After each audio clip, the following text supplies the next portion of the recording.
still me. I'm still me. I'm still me. Still like the fights guy? I mean, I'm never scared to throw hands. Yeah. Never. You'll never. I'll get out at an intersection, not even thinking that guy's got a 12 gauge, fix to blow my head off, and I'm going to punch him in the face. If we're in a fight, we're in a fight.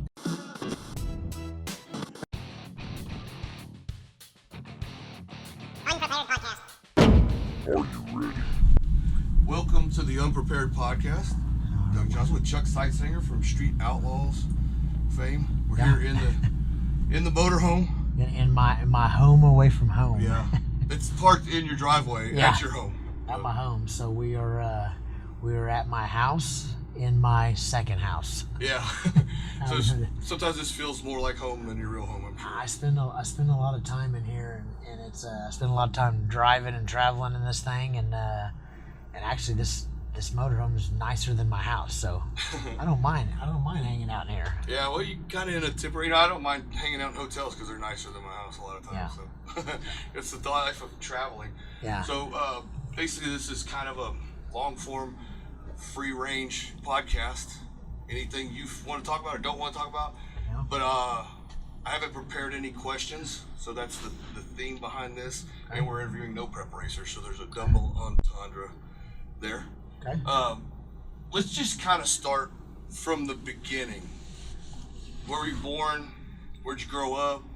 I was born in Oklahoma City. Okay. I was raised in Edmond, Oklahoma. Right now, it's like a kind of a richy rich community, but Edmond wasn't so richy rich back then. It's got oil and gas money now. Yeah, it's a pretty rich town, and it's a busy town. So I grew up in Edmond, graduated from Edmond High School. When I was younger, I raced bicycles, I raced skateboards, I raced motorcycles, I raced anything you could race. If I was riding my motorcycle on our 10 acres that we had in Edmond, if a car come by, then I was racing that car down the street.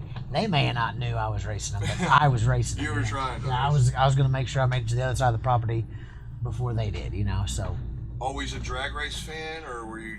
I know they do a lot of dirt racing up here, right? Yeah, I'm a fan of any kind of racing. I have done. I race flat track motorcycles. Okay. I race cross country motocross. I raced jet boats. Really? So I did boat racing. And then, like I said, I had when the Lightning pickups, the Ford Lightnings came out. I bought one of the first ones. 92, I think. It was 94. 94. Okay. Yeah, and it was we put a Vortec on it off a Mustang and stuff, I finally got the thing to run. Nobody back then, we just had mass errors, nobody had computers to tune stuff, and we would just guess on what injectors we needed. And do you remember the adjustable fuel pressure regulator deal that Auto Specialties made? Yeah. Pushed down the plunger? We did all that stuff back then, so I finally, that thing, back then, 94, 95, it went 11, 19, at 120 mile an hour. So for a full-size truck, that was like really fast to be able to drive it to the track, and then throw all the slicks on the back of it and, run on 1120. Yeah. So that was really fast. Stupid fast back then. And, but it was a lot not without a lot of trial and error. So we heard a few things. 350 lines with GT40 heads and intake, and trust me, I was a Mustang guy. Yeah. 5.0 Mustang myself. So you did that, and what was your goal in life after high school? Did you play football and all that stuff in high school? No, I was too little. I wrestled. One thing, I was raised by my grandparents. Okay. My mom and dad were pretty young. They were still around. They were in our lives, but they were young. Yeah. So, we were raised by our grandparents, and so that one thing pretty much that, my whole family did was wrestle. So he didn't care if we wanted to play football or baseball or whatever, but we were going to wrestle. Okay. So that was kind of a requirement, that we wrestled. So I wrestled. Your grandfather wrestled growing up? I'm sure my grandfather, I don't even know because we never talked about it. We just talked about my dad wrestling, my uncles wrestling, I think my aunt even wrestled. Really? So we were a wrestling family, and I wrestled at a whopping 108 pounds through my senior year. Really? I was a little bitty dude. Well, if you're in your weight group and you're strong, then... Yeah. the problem is that we had some real badasses at 108. I mean, we had some big time wrestling families at 108 pounds. So it was one of our toughest weight groups in Edmond back then. So late 80s, early 90s? I graduated in 88. So yeah. 80, 85, 86, 87, 88. Now, did y'all cut weight to get to 108? I didn't have to cut weight. I was little. So I couldn't gain weight, you know? Yeah. So, but I played soccer. So I was running all the time. That was my main sport. I was really good at soccer. I played on Edmond's first soccer team. When they introduced soccer to Edmond, I had sign-ups and stuff, and I played on the first team. So, so I played soccer almost most of my life. Even my adult life, I played indoor and stuff, and I played a little bit outdoors. So you were fast? I was okay, and compared to the guys now, I had no skills. Yeah. But back then, I actually had some skills, and I had very powerful legs. Yeah. So I could blast the ball by people, and I could score a lot of goals. So, but compared to the guys that are playing soccer these days, I would look like a joke out there. These guys, man, they can do anything with a soccer ball now. That way. Oh yeah, it's just better. So. Does that make you a fan though of wrestling? Are you a fan of MMA and stuff? I love it. If MMA was around when I was a kid, there's no doubt I would have done it. I would have tried to be the best in the world if I could have at my weight group. Yeah. I was a little scrapper. Yeah. I was a little dude, so I fought all the time. I always had people picking on me. Yeah. So I stood up for myself, and I thought I became pretty good at fighting. But we didn't have anything like that. We just met after school, and then you had to walk home, and we were in the whole bumps and bruises, knocking people out in 1 second age, and George Foreman coming back fat. Yeah, I was. That was our age group. The other day, fat George Foreman. It was funny. I was going through the closet, and I was cleaning out my daughter's closet. She's like, "Dad, get all these clothes out of here. I want to hang stuff up here." So I'm digging all my junk out of her closet and stuff, and cleaning house. And I found a bunch of posters. I'm like, "What are these of?" Well, they're all Mike Tyson posters. I was a huge Mike Tyson fan. I know he bit an inventor's ear off, but I followed Mike Tyson. I was a fan. I went to every single boxing match. We went to the restaurant or we got pay-per-view, whatever. Single one. I never missed a Mike Tyson fight. I was just a huge fan. That's cool. So lay back to that question. After high school, what did you want to do with your life? My dad told me. My dad was a mechanic, and he raced cars. And he said, "I don't care what you do, whatever you do, do not be a mechanic. Do not work on cars for a living. You're an idiot if you do." Yeah. And so my first job was running parts at an automobile shop, an automotive shop. And soon after that, I became a mechanic. So. I loved working on cars. I grew up working on my own motorcycles and bicycles and stuff like that. So I enjoyed working on cars. I mean, it was fun, and it was a challenge to do stuff, And so when I was young, and some of the mechanics were like, "Hey, okay, I want you to go put a clutch in here," And so to be able to go, figure it out and do it, it was a challenge to me. Yeah. So and I became a pretty decent mechanic, and I loved what I did. So. And did you go to trade school for that at all? No. Actually, at trade school, there was a couple of hot girls in auto body, so I took auto body. That's funny. I know it makes no sense. Hot girls taking auto body in Edmond, Oklahoma. That sounds like so a story. So it felt like, I felt like I needed to take that class. So I didn't. Did it work out for you? Did you get to date one? Probably not. Probably not. I don't really remember, but I wasn't the coolest kid in class. By I was just some little scrawny little 108-pound kid. Yeah. So first car. Yeah. What was your first car? My first car was an 80 model Datsun pickup. Oh, nice. Yeah. It was. That'd be a good race truck today in small tires. Ugly. Yeah. This thing had 17 shades of primer. Of course, my uncle found it for me. He probably bought it for $200, and I gave him $1,100 or something for it. But it was pretty ugly. It was a ragged piece of junk, but it was something for me to work on, fix up. I painted it, saved up money, put wheels and tires on it. And back then the lowrider scene was around, so I lowered it. And, and so it was a cool was a cool truck to drive, through school. Rat Rod Patina, you were ahead of your time. Well, yeah. Well, this thing was. It was ugly. Patinaed, yeah, it was ugly. So, then what'd you get? After that, I bought a. I was into kind of the lowriders and stuff, so I bought a new 88 Nissan. Back then, that was the hard body. The hard body just came out, so I bought an extended cab hard body so I could put my subwoofers and stuff in the extended cab. Yeah. And I was big into the stereo stuff, and so. You bought it new?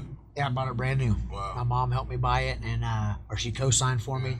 I had a job. I was a mechanic. I was making money, so I had that. And at that time, I was racing motorcycles and stuff, so I had to have a pickup to be able to go to the races and stuff and go practice and just go ride with my buddies. So, I had a little Nissan pickup, and, my first, what we would do is we would load the motorcycles in the back of the trucks. And we had a place in Edmond called the Pipe Yards. Okay. And so that was where we went and raced, and it was, looking back at it, it was probably the stupidest place, but it was like a famous place where everybody raced. But you took off, and it went downhill, and then at the bottom of the hill, then it went way up this other hill. And I'm like, I look back at it, I'm like, it was just a 2-lane road, and it was a 2-way road. So I don't remember if we used to have somebody block it or if it was just... If a car come, we got over. I don't know. And you were going slow enough that hopefully you could move over. It was pretty slow. But I used to take my motorcycles up there. I take my dirt bikes up there and stuff and make a little bit of money. I was racing cars with my dirt bikes and stuff. So I raced, like I said, from the time I could ride something, I raced, And then after that, I had the fever to kind of start driving a car. I wanted a fast car, So... I found it was an 88 Pontiac GTA Special Edition. Yeah. It wasn't the V6 turbo model. It was just it was a 350. But it was a red car, super clean car. It was awesome. I mean, and it was probably still one of my favorite cars I ever owned. Had the gold mesh wheels? Had the gold mesh wheels. And I couldn't afford it. I couldn't afford the insurance on it. I couldn't even afford to keep gas in it. I couldn't afford the tag in it. All this car did was get me in trouble. I got tickets. Peel outs tickets? Tickets for no insurance. I got tickets for expired tag. I got, I would con my grandma into helping me go up and get insurance, and I'd pay her back. And the car was nothing but trouble, but it was one of my favorite cars. And I finally...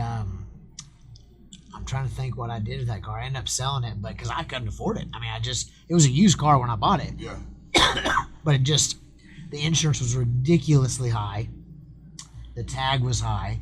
There was nothing about that car I could afford. And then I was wanting to soup it up and make it faster. Yeah. And I couldn't even afford the stock car to own it. I couldn't even, I could barely afford the payment. And then, and half the time I drove with no insurance. Yeah. And I had tickets for no insurance, tickets for expired tag, and it did nothing but get me in trouble. So what'd you do then?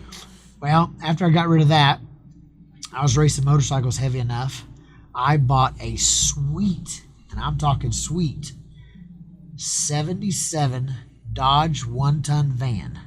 Oh, come on now. That's a contradiction in terms. I'm telling you. Sweet and Dodge van. When I bought this thing, I could see the potential, but this thing was like some kind of, it wasn't an army green. It was just some ugly green. Yeah. Okay, and it had these skinny ass wheels on it. It was just ugly as hell. 8 lug? 8 lug, yeah, it was a 1-ton. Yeah. So I bought it. First thing I did is put wheels and tires on it. We sanded it down, primed it. So now it's primed. It's got tinted windows. It's got big wheels, decent wheels and tires on it.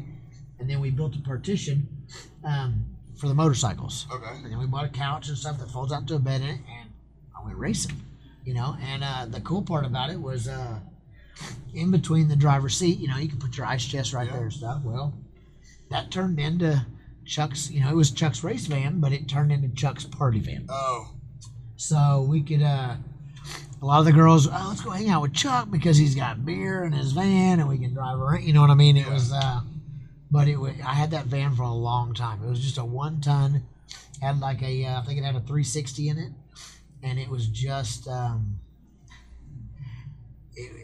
to this day, I'm sure it's still ugly. But it had some sweet ass wheels and tires on it, and all I needed to do is travel across the country and take me to races, and that's what everybody else had. They just had newer models.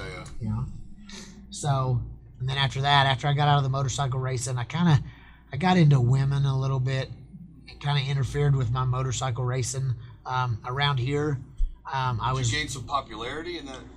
I was really fast around here. Like I would show up at any of the local tracks and pretty much I won everything I raced around here. And so we tried branching out, and I realized there are faster guys in the country, and which all it did was make me faster by racing the faster guys. And but like I said, I was at that age, 20, 21 years old, and there's just a lot of girls around, and so it just probably interfered a little bit with where I could have gone with racing. I had sponsors and stuff, and I just wasn't, you got to be 100% focused. Just like if you're an athlete, play basketball or whatever, if you don't give 110%, you're never going to get out of it what you want. Yeah. And that's pretty much, probably a fair statement is that I gave it 90 to 100%, but I didn't feel like once I got into the girls, I wasn't giving it 110%. I was more about impressing them or something like that. So, got out of the bike racing, and right after that, I got into, I bought a boat. Okay. And then I realized I want to go fast on the water. So, me and my dad, my dad bought the boat, I had the motor, and we started jet boat racing. So, we traveled around the SDBA. And we raced for. You were racing Waco? Yeah, raced in Waco, Marble Falls. We did a lot of racing in Texas. There wasn't much up here, so did that for a little bit, and then it's one of the things, father son. Me and my dad had disagreements. Yeah. I was at the point to where I'm ready to go a little faster. Yeah. So let's either put nitrous on it, let's put a blower on it, and he's like, it's way fast enough. That wasn't good enough for me. Yeah. I was ready to go faster. So we pretty much parted ways, probably not on nice terms, but we parted ways regardless. And I went back to, I started helping,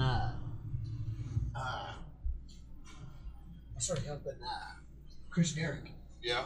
Mud Duck. He was, I met him on the street, when, we were, doing a little bit of street racing. I had my Lightning, and some kid pulled up next to this Mustang, some smart ass kid, and he's revving it up and stuff, and so I'm like, all right, and so we race, and I mean, this kid was like, I was right next to him, and so he's like, pull over. So we get on the street and pull over, and that was our first night of our long relationship. That was Chris Derrick. Yeah. So he got pretty famous there in the Mustang world. Yeah, he did. The kid couldn't work on nothing. The kid could tear up anything. He could be a hell of a driver, but I'm telling you, he couldn't do nothing. He broke everything he touched. So it was one of them deals that it was kind of, he had a little bit of money. His grandpa had some money, and he was a driver, and I knew how to work on the stuff. So he had some other local guys, Brad and Squeezy and stuff, and so we just kept making the car faster and faster until finally I was like, man, we need a cage in this thing, and so we introduced him to Mike Duffy, and so Mike Duffy did a bunch of work on the car. Of course, it went in there, planning on spending about $2,500, and I think we left there spending $10,000, but there was a lot of stuff it needed.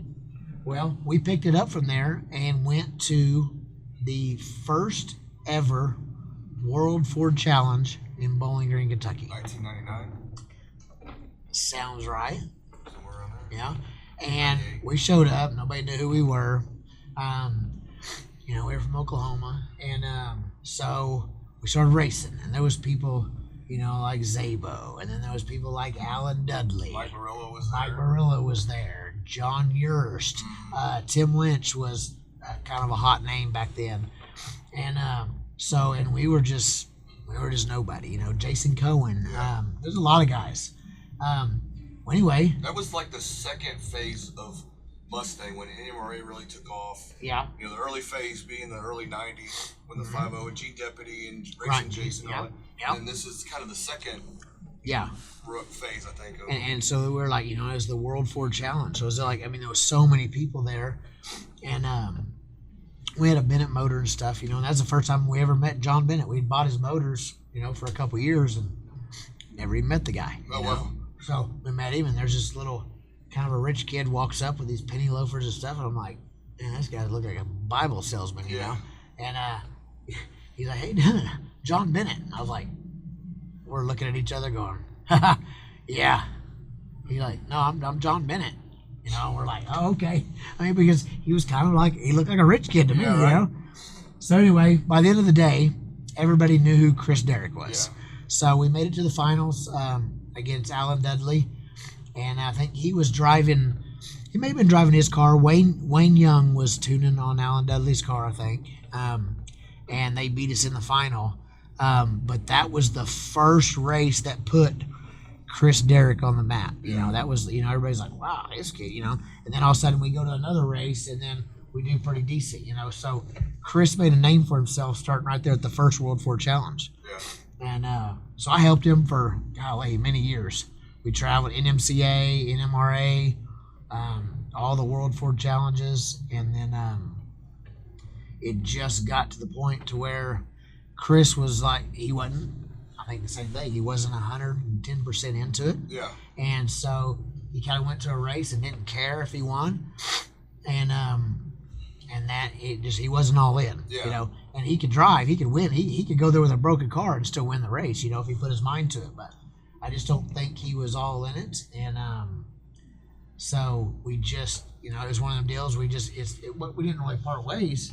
We just didn't, we just quit racing the fun national circuit. We started racing locally and stuff. And then by then I'm like, all right, I got to do something. I got to race something, you know? So back then that was when the import scene, about 2002, the import scene was getting huge. Yeah. Fast and Furious came out. It was huge, you know, and I kind of made Nope and NHRA, Sport Compact. And I made fun of a lot of those guys, you know, but I worked on Hondas and Acuras. That's what I grew up working on. And anyway, my little brother's like, man, you need to build a race car. Because I'm telling you, man, you can beat some of these guys. I'm like, man, I can't outrun them guys on California and, you know, the East Coast, the West Coast, you know. And he's like, man, you need to do it. So on and on and on. Finally, somebody found me a little hatchback, you know, and I started spending a little bit of money on it. And then finally I realized, man, I want to do this. Yeah. I want to do it. So I did it. I went all in. Started building the car in 2002. Did not finish it to the beginning of 2004. Finished it a month before the season opened, you know. Yeah. And I went and tested it. And the car was actually about 4 or 5 tenths slow. But by then, I built the car with 26-inch tires, 66 millimeter turbo, you know.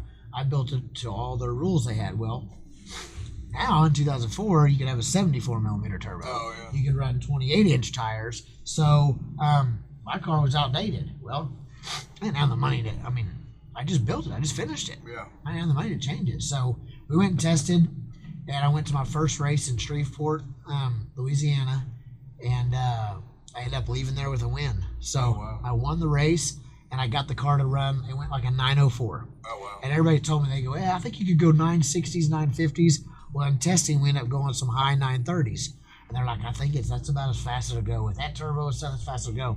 I went to Louisiana, and my best pass was a 904. Wow. That's pretty impressive. So, I mean, to have a high second car in a rear-wheel drive car is impressive. To do it front-wheel drive, that's really, you know, and it was, like I said, it was 2004. It wasn't, you know, it wasn't yesterday, but so I was pretty pumped, and I'm like, man, next week is the opening race of Nope, you know. Yeah. I want to go. Well, couldn't find anybody to go with me.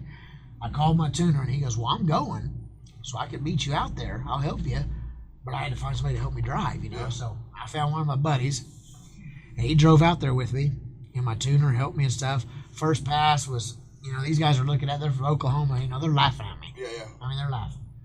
And first pass, it didn't do very good. I can't remember what happened, but it didn't run the number it should have. We're like a 950. Next pass, it did something else and went like a 950 or 960, and I'm like, golly, I mean, what? You know, anyway, we figured out a couple things was wrong with it. So third round of qualifying, I go for third round of qualifying, and basically we were just out of fuel. It was running out of fuel. Yeah. So basically, my tuner, Tony Pele, he goes, there's nothing else you can do. And he goes, well, wait, hold on.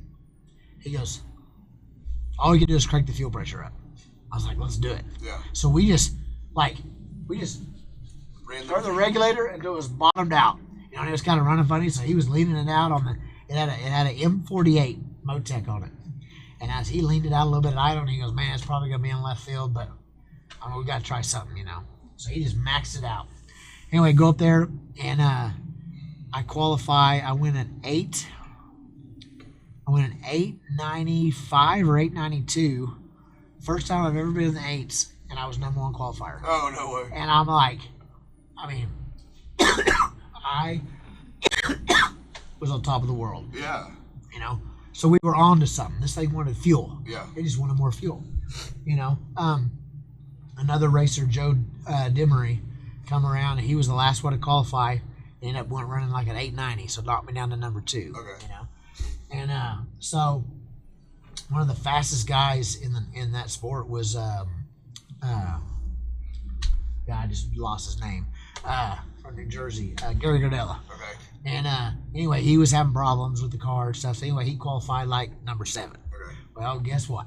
He gets to race Chuck. Mm-hmm. Right off the, and I'm like, man, and this guy's been like, man, he's been like 860s, 870s. I'm like, man, you know, I'm like, all right, I'm gonna make sure I cut a good tree, you know, make sure I beat him. And anyway, I cut a really good light.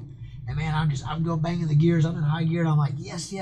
By the time, right at the finish line, he's got like 20 mile an hour on me. Wow. And I'm like, oh my God, I just lost? Like, I mean, Dinwiddie, Virginia, all the way from Oklahoma. And I'm like, I just lost first round. I was embarrassed.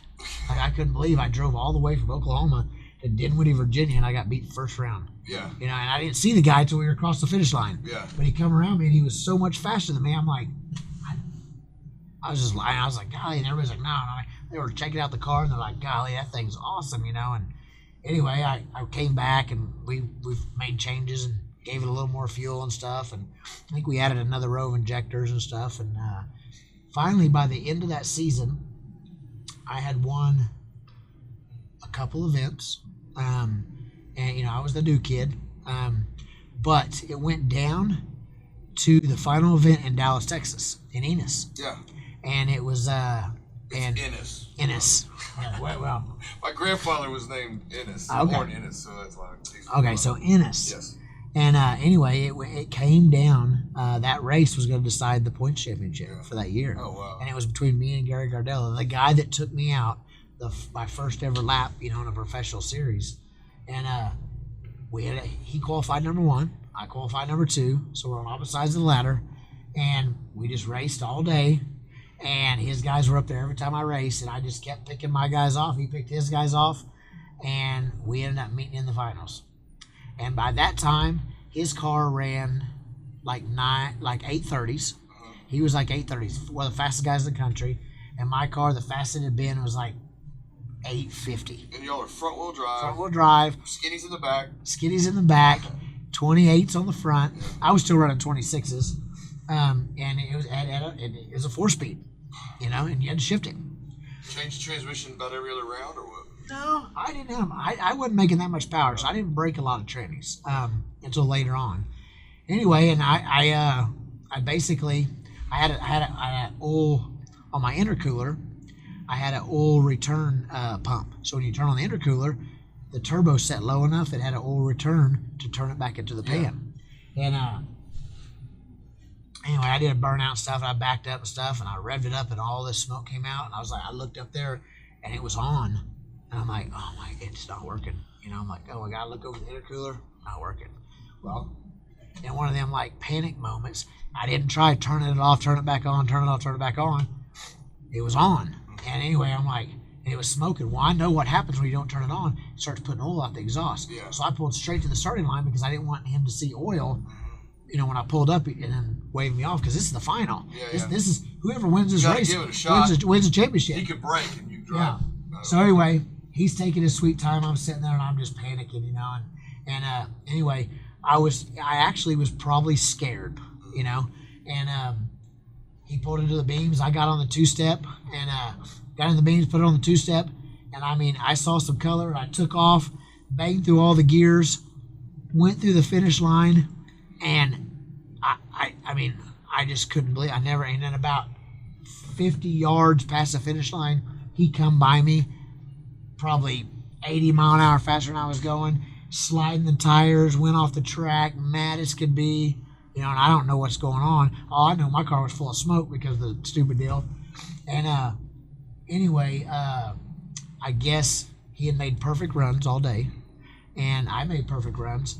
And I guess when we left the line, the only thing we could say, I cut I went a 004 light, and they said as soon as you left, he dumped the clutch and his just boom and took off. It bogged and took off, and that's where it was was right there. I got a 004 light to his. He didn't have a very good light, but I think he just. Because he bogged, lost power, and he got come back on, and he just couldn't run me down. Yeah. He had the faster car, but couldn't run me down. So not only did I win the race, I won the 2004 championship, my first year racing imports, and so kind of made a name for myself. I got Rookie of the Year, and so I raced imports till 2010, So wow. I won a couple national championships, and I won a lot. Always front wheel drive? Yeah, always front wheel drive. I won a lot of money racing in the import scene, and so you're one of those guys that crossed over, left the American muscle. Well, I was American muscle, and then left American muscle to go. I wasn't your typical racer. Okay. I was just like a race car driver that was driving a racer. You know what I mean? Like most of my buddies that I hung out with didn't call me a racer. They're like, well, that's Chuck. He's not a racer. Those guys are racers. Chuck's not a racer. Well, your first car ran 9s in the import scene, right? Yeah, the first import you built. Well, the first one I built in it, before it was all said and done, it went 820s. Yeah. Went 821 at 184 mile an hour. You came out with a fast car, basically. Right. Yeah, when I started. Yeah. So, I raced that car, and then it just, the import scene started dying off about 2007, and I still raced some local stuff. Didn't pay very good and stuff, and. But you have your own shop, and you're working during the week, and then traveling on the weekends, right? Yep. And spending everything I make in my shop, taking all the profit out of my shop and spending it on race cars. Well, that's what we do. Right? Well, I know. That's all the smart thing to do. And I just, the import scene was dying, so I was like, well, I'm gonna find me a Mustang. I'm a huge Fox Body fan. Yeah. I'm gonna find me a Mustang and start doing a little bit of racing, do some class racing, street racing, whatever. And Murder Nova had this car that they built for his dad, and they called it the Death Trap. And so they started. I went out with them, helped them, and stuff. And then one day they're like, "Yeah, we're gonna sell this thing," and I'm like, "Really? You want to sell it?" I go, "How much you want for it?" So he shot me a price. I'm like, "Man, I can have the money in about 2 weeks." He goes, "All right, I'll bring it up there and drop it off tomorrow." So I paid Murder Nova for this car, and I haven't looked back. Basically, I bought it. This thing was put together with metal built. Everything in there was sheet metal screwed to the floor or wherever. Was it white when you got it? It was white. Yeah. Really? It was a Dodge vanilla white when I bought it. I'm sorry. That's what Sean painted it. Yeah, right. That's what Murder Nova painted. Body it. shop. Yeah. Well, that's kind of it's more of a creamier white, right? Yeah. So. Did it have the black on the bottom? No. Yeah. The solid white? Pretty much stock. It had a 383 in it. Henson built it. It had a little plate on it. I think the car, it ran with them. It ran like 6.0s. I think I finally got it to run like 580s. And I was like, yeah, I need to build a motor. Yeah. So I built a 421 for it. I think I got that thing to go like some 540s or something, Ford motor still? No, it came with a Chevy motor. Oh, it was 383 Chevy. It had a 383 Chevy. It came with that. Okay. I didn't put it in there. Yeah. So I'm not the guy that did that. So it came with a Chevy, and I just kept going. And what were you doing with it when you bought it? Did you actually go? I bought it and started street racing. Really? My first street race with that car was against Monza. Oh, wow. In the Monza? In the Monza. And he made me look stupid. Oh, really? Yeah. I wasn't prepared. Big tire, or? Yeah, but I wasn't prepared for how fast the arms came down. I was thinking, it all happened way too fast. I got my ass kicked, and so I was like, well, I'm gonna have to learn a little bit. Hang out with these guys, I'm gonna have to learn a little bit better, So y'all were doing arms then, arm drops? Doing arm drop back then. So got my ass kicked, and then after that, I learned my lesson and started making the car faster, and ended up putting a bigger motor in it, and and then we had a class. Chief had a class called Mod Street, and it had to be a small block, 23 degree headed. 4150 carburetor, 4150 intake. We had our rules. Yeah. And y'all were all part of the Midwest street cars. The message board back then. Right. Yeah. Well, we always was meeting up with the what was the Dallas DF? Yeah. DF. Libby's guys. DFWSS. Yeah, there you go. DFWSS. So and those guys had classes down there. So sometimes those guys come up here, man, they would kick our ass. Like a couple Texas cars come up to our Mod Street, and they fit the rules, and they had a plate and everything, and just wore us out. And we're like, what the hell? Yeah. They're cheating.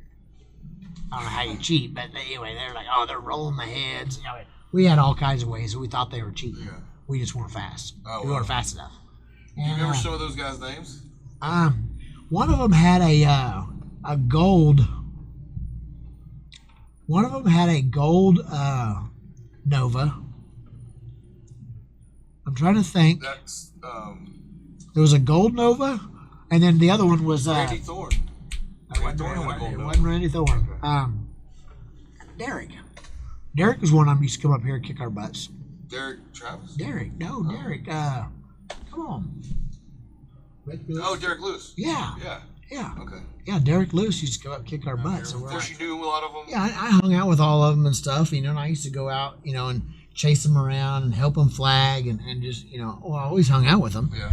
I just didn't have anything on the street that was fast enough to hang out with them then, and so when I bought this Mustang from Sean, it was towards the back of the pack, but I still raced, and then we had some small tire guys come from out of town, and they were like, okay, we'll stick Chuck on them. And then I started beating all these guys, and so that's it, and me, I'm competitive, so I started making the car faster and faster and faster, and all these guys kept coming and racing, and and I wasn't nobody. I was just just a local street racer, but we had some guy. I think when my name finally got mentioned a lot, we had a guy. He called us, and he showed up at my shop, and his name was Crazy Kelly. And he's from California. Yeah. Say he travels all over the country, out running bikes and all this stuff. And we're like, okay. Yeah. And anyway, so we showed him our small tire car was mine. Okay. And he looked at it and stuff, and we hadn't even seen his car yet. And we knew it was a turbo Datsun 240 or 260. Yeah, something like that. And had a turbo on it. It's a small block Chevrolet. And he looked at my car, and he kind of snickered, and he said, man, no disrespect, but I'm not going to waste my time racing that car. I was like, how come? And they're like, that car is nothing for me. And Chief was like, wow, what a cocksucker. You're here by yourself from California. You come to Oklahoma, and you pretty much tell us your small tire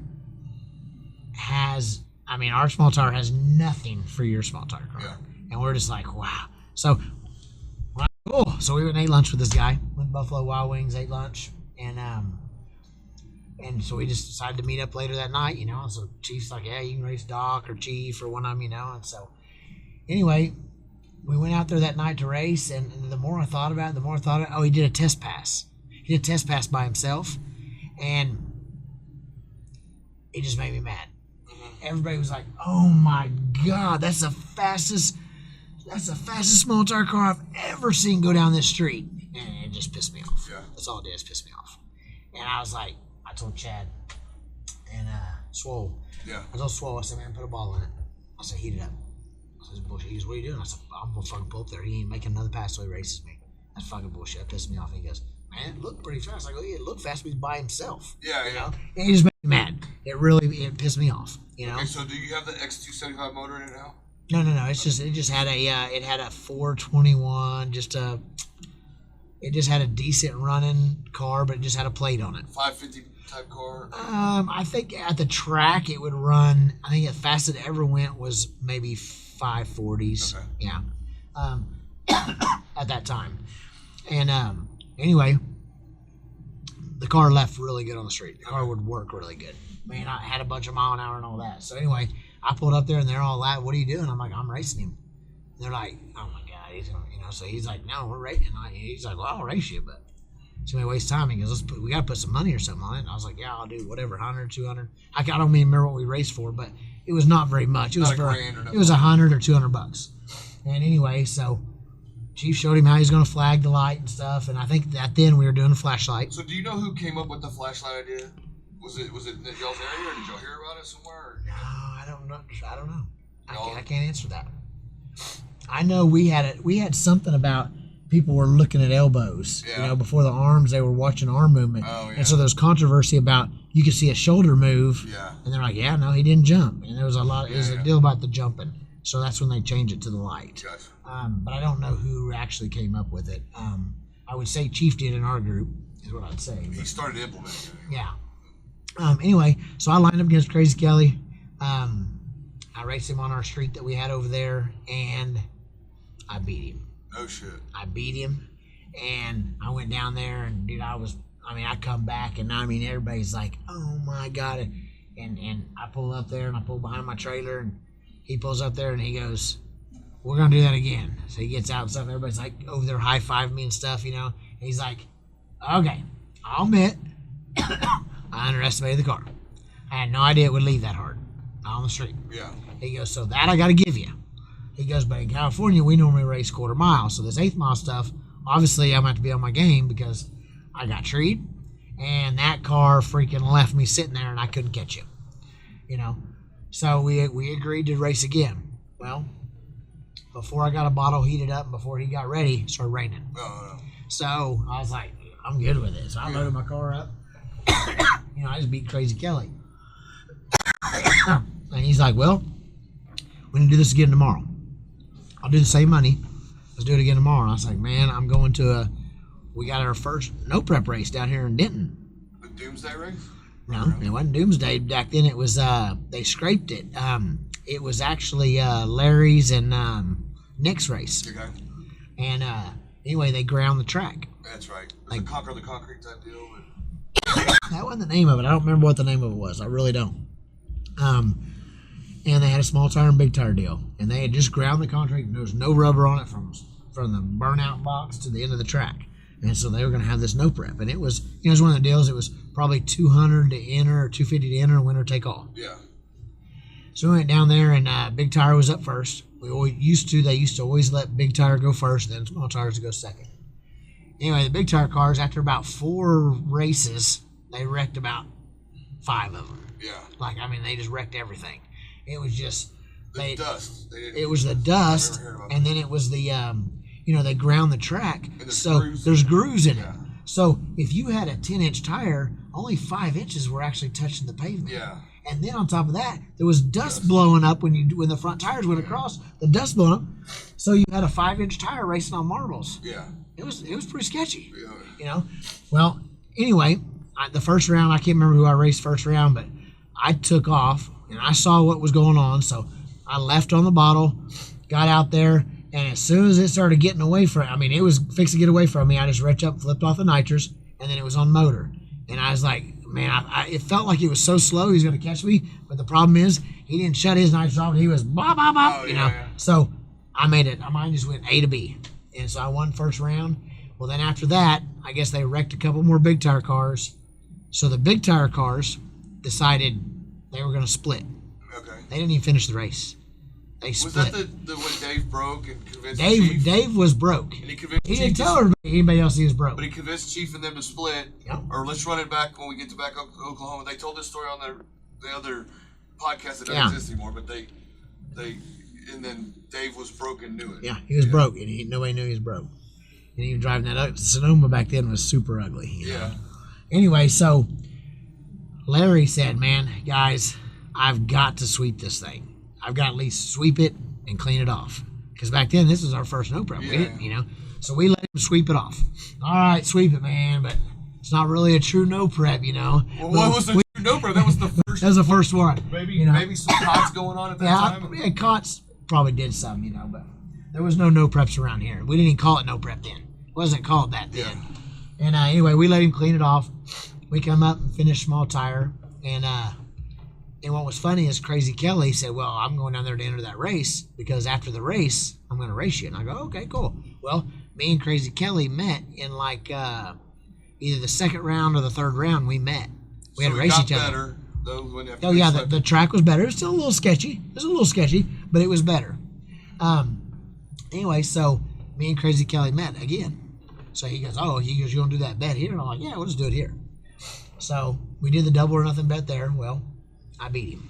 I beat him again. And he come over, and he was very gracious. He said, well, one time's a fluke. You have put me on the trailer twice now in 2 days. He goes, congratulations. You're faster than I am. And I was like, wow, that's pretty stand-up. Yeah, right. You know? Were y'all using Instant Green back then? Do what? Were y'all using Instant Green? Nah, we were doing flashlight back then, I think. I'm almost positive we were doing flashlight. And because Limpy used to flag, Limpy was flagging it. At Denton. Standing on the wall. Like it did in Edinburgh. Yep. Anyway, so I went on to win the whole event. And I think it paid $1,800. Wow. And I was so excited I could win that $1,800, you know. Plus the $200 you made or whatever you made from Crazy. Well, yeah. But that's what I'm saying. I mean, the race paid $1,800, and we just thought that was just crazy that it paid $1,800, you know. And second place got their money back, like the $200 entry fee, or it was $100 back then, $100 entry fee. So I won that, and then then everybody's like, that Chuck guy up there, you know, is kind of fast. So I had guys like Big Baller Coop. I didn't know who he was. I had guys like Boosted. I knew he had a fast car, but I didn't know who he was. Yeah. You know, we just talked shit to each other on the internet. We had never met each other. We just talked shit to each other. Yeah. I told them I was faster than them. They told them they were faster than me. Next thing I know, we're talking about beating each other's asses. Yeah. You know what I mean? So that's the way it goes on Facebook. Was this before Boosted started getting famous with 1320 video? Boosted was, everybody knew Boosted. We already knew Boosted. We already knew him. But you remember when he went through the surge of 1320 videos on the street, the roll racing?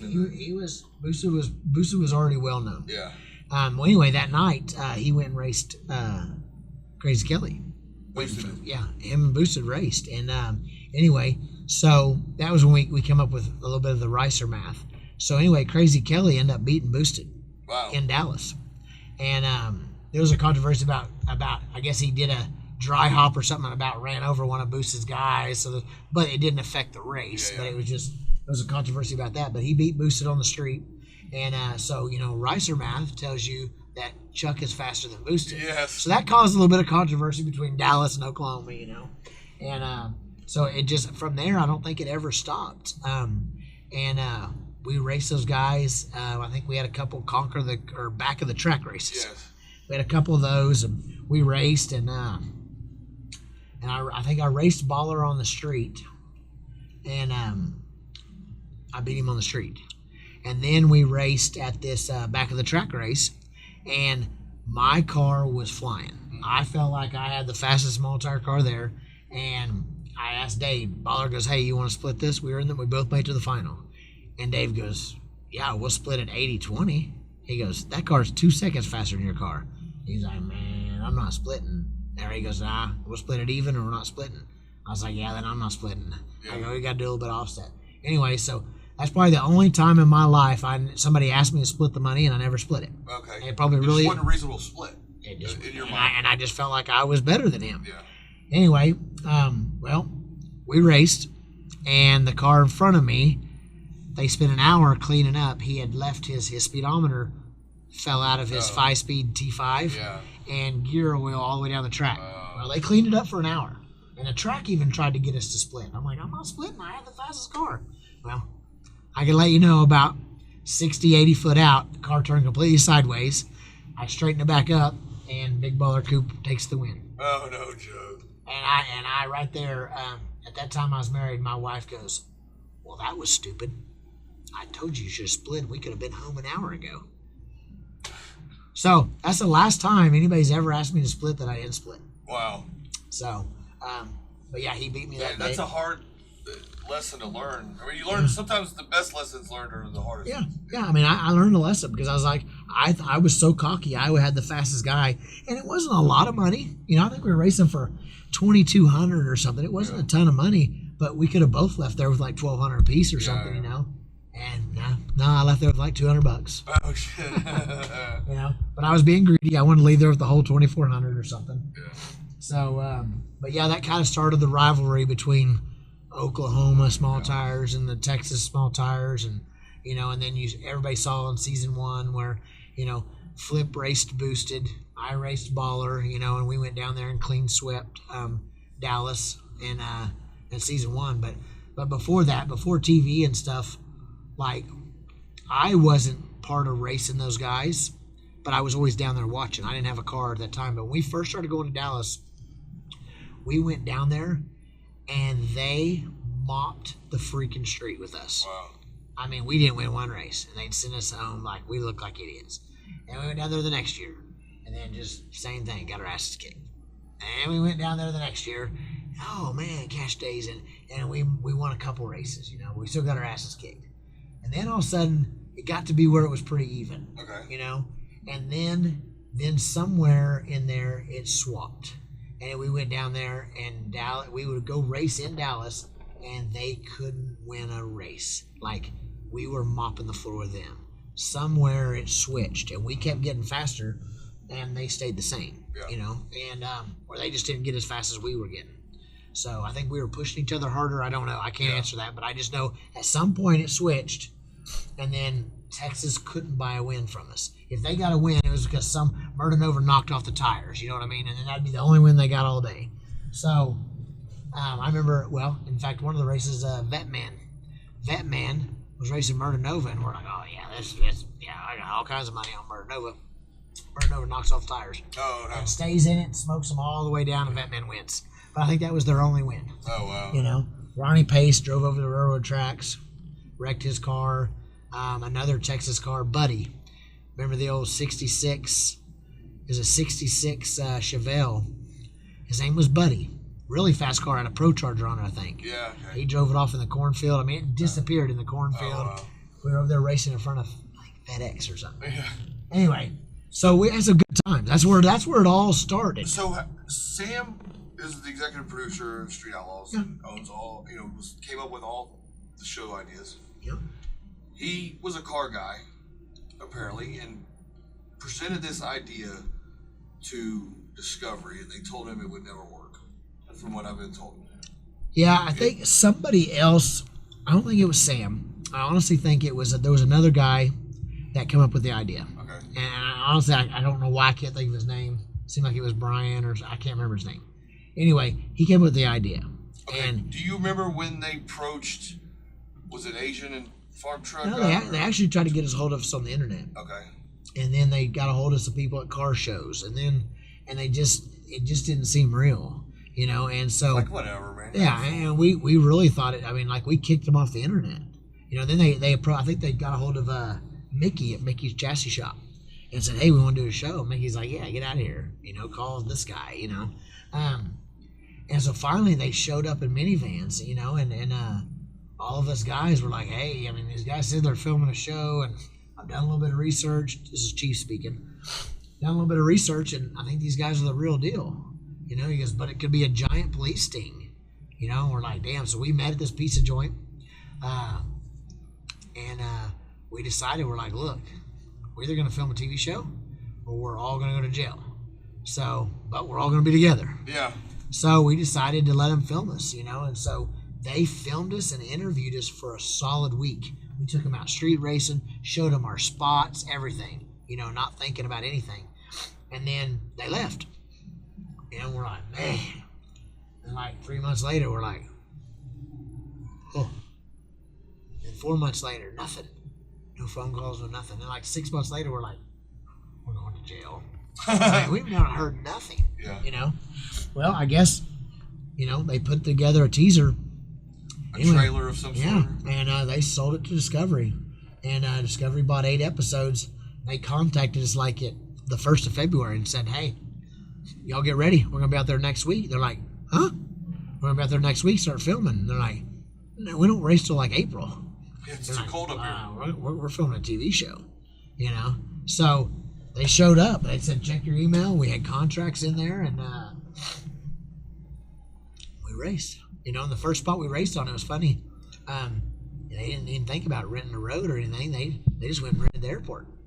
So we raced on a taxiway. Well, we'd never raced on an airport. We get out there and look at it, and we're like, oh my God, this is brand new concrete. This is going to be awesome. Well, I can tell you that me and Monza were the first 2 ever guys to make a pass on Street Outlaws. Really? And I'll tell you how it went. Me and Monza line up. Monza just knocks the tires off right off the hit. Bam, I take off. I'm out on him. I get out there. It gets squirrely because we're racing on freaking marbles because of this groove concrete that's never been driven on. So the top comes off of it. And anyway, I spin mine around, drive it out in the grass, spin it around backwards, come back onto the road backwards, spinning back forwards, and I crossed the finish line first. No way. Swear to God. That was the first pass ever. There's no footage of that. Yes, absolutely. Absolutely. They have it. I've never shown it. It was the commercial for season 1. Was it? Yeah. And it just shows me. Anyway, Chief goes flying down there. Everybody runs down there, production, everybody, you know, whatever. And it tore the front bumper off my car and stuff, you know. And they come back and they were interviewing Chief. And they're like, man, were you worried Chuck was hurt? And he was like, no, I just wanted to make sure he didn't cross center. And they're like, what do you mean? And he goes, well, if he crosses center, he loses. But he just went out in the field, so he wins. They're like, huh? He wrecked. And they're like, no, the rule is you can't cross center. You can go out, you can go as far out in the ditch as you want. You can't cross center. You know, and they're like, really? And yeah, so I won the race because I never crossed center. But I went out in the field, spun it around backwards, spun back onto the road, and just drove right through the finish line, and then I went at Monza. And then I just turned off because my bumper was dragging the ground. Shit. So that was the very first pass on Street Outlaws. And to tell you what the weather was, we were racing on an airport. That's where everybody got the rumors we raced on an airport. Okay. It was on an airport. It was on a taxiway. And so it had groove concrete. And you could take your foot and the top of the concrete would come off because it's never been driven on. It was a brand new airport? No, it was El Reno Airport. But it was the fact the airplane just taxi on it. They're not landing on it or nothing. Yeah. If we'd have raced on the runway, that'd have been awesome. Yeah. We raced on the taxiway. It had never been broke. I mean, it doesn't get broke in. Yeah. It just gets 2 miles an hour down the taxiway. Anyway, horrible. It was like racing on roller skates. Did y'all finish filming there? We finished filming there. When I started doing my interview, we only had, I don't know how many races we had that night, but it was pretty ugly. There was a lot of sketchy races. I was doing my interview, and it started to snow. And we had to stop doing my interview because it was snowing. Wow. So that just goes to show you that was our first ever episode of Street Outlaws. And I was like, this is never going to make TV. Well, I remember when I was watching Fast and Loud, and the first promo came on. They told us, okay, when they sold us, told us we're going to be on TV and all this stuff, they told us we're going to be on billboards. We're going to be on school buses. We're going to be, you're going to see us. You're going to drive downtown and you're going to see us flash up on screens. All this stuff is what they, So they told us we're going to be famous. You're going to see us everywhere, And we're just like, there's nothing. There's nothing on the internet. There's nothing. There's no signs. There's no flyers. There's no nothing. Our first commercial for Street Outlaws was during Fast and Loud, 30 minutes before our show came on. Yeah, and then there was a promo with Richard Rawlings talking about, I don't know much about street racing, but these guys are pretty cool, so we're going to watch it or something silly like that. I mean, Do you remember that? Yeah, we had, with the promo Richard Rawlings did? Yeah, but that's what I'm saying. The first time anybody had ever heard the name Street Outlaws was 30 minutes before it came on TV. So we were, if you want my opinion, we were set up for failure before we ever started. They didn't think this show would make it through season 1. And to be honest with you, we didn't either. We were laughing. We're like, who's going to watch us? Yeah. Where's a bunch of Okies that race cars on the street? Nobody's going to watch this shit. You know? And do you remember Chief's first interviews? He was yelling. Have you ever gone back and watched him compared to? So when he would do the explanation interviews, they were probably telling him to be excited. Yeah. So he was like yelling at the It's funny when you go back and watch now. Yeah. And you're like, wow. And I remember being a street racer from back in the day in Houston and all that, Hot Rod Gossip and all that. We watched it. We were like, there's no way they're setting up fucking enclosed trailers and light towers. This is bullshit. Yeah. They're not really running from the cops. Right. This is a movie set. Yeah. You know, so, and it didn't take long for that to come back to you. Yeah, that came back on us. And then we raced on airports, you know, because we had 2 races were filmed on airports. Then finally we were like, look, this is not where we race. Yeah. Finally, we were a farm truck driving out in the grass. I mean, farm truck couldn't even make it down the road. Oh, wow. It was horrible, you know. We were just sliding around, and it just wasn't. And we're like, we got to do this on the street, and it got changed up, and they got a street permitted, you know, and it was Route 66. The next day or what? Well, I mean, the next weekend. Oh, the next weekend. Yeah. So we went out and raced at El Reno where we normally race. Boom. Now it was real street racing because this is where we race already. Yeah. So we were already doing the same thing we do on our list, you know. So then it became a lot more real, and it was just natural for us because, I mean, we're meeting at these airports and stuff, and it just didn't feel right. It didn't even feel right. And you feel like you're lying. You're street outlaws, but you're on an airport. Yeah. It's not it sucks. We can't even make it down the air. Yeah. We can't even make it down the freaking taxiway. So, but once they got us on our road and they were permanent our road, it became really real, you know. And then they wanted something exciting, you know. And when we went to Dallas, and, you know, they only had 3 cars. They only got 3 cars together to races because it was like March. Oh yeah. You know, it was too early. So Boosted, Baller, and Ronnie Pace. Ronnie Pace raced Dave and Murder Nova. Yeah.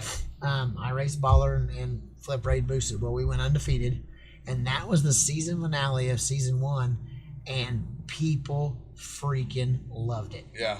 And I would.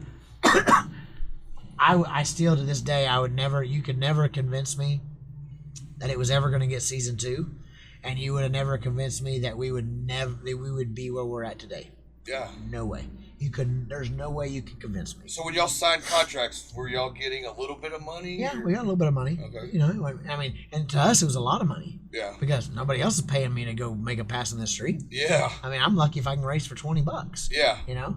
These guys are actually going to pay me, whether I win or lose. Yeah. It was great, you know? And then they're going to put me on TV. You know, at least I'm going to be famous for a couple episodes. Yeah. You know? And then I'll be one and done. And when they told us my family can see this, it'll be cool, right? And so we had watch parties and stuff. We watched it. And then when they announced, you know, before the season was even done showing, you know, they announced season 2.